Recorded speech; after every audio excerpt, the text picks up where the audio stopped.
Ulit. Unboxing po. Order ko po. Yan. Pag tingnan ako gaano katotoo yung aircon ng sasakyan. Para hindi na magastos na malaki. Ito na lang daw ang bilihin para madali, kayang-kaya lang gawin. Mag-isa, hindi na mekaniko kailangan. Kailangan. I never expected one of the four major families in the capital to be the Radiant Order's lapdog. Closed out to During this investigation, not only did I figure out the Radiant Order's structure, I also uncovered the secret.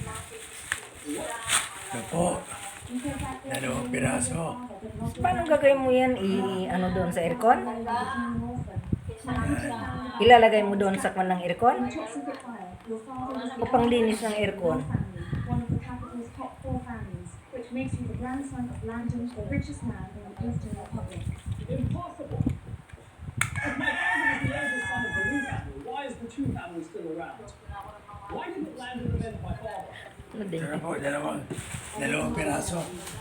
Yan.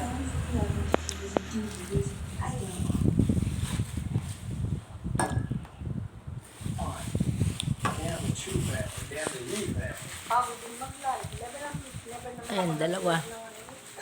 Dalawang piraso po. Dalawang piraso ang kanyang in-order. So, para tingnan nga natin kung talagang maglamig ng husto yung aircon. Para hindi magastos sa hindi magastos daw sa sa Mekaniko sa mekaniko. Saan ilalagay yan, banda? Sa may nasa linya ng aircon? Oh? Eh, mabubuksan mo yun sa kotse. Saan banda doon? may makina. Ay, sa may makina. Okay, thank you for watching. Ronnie, shut up mo.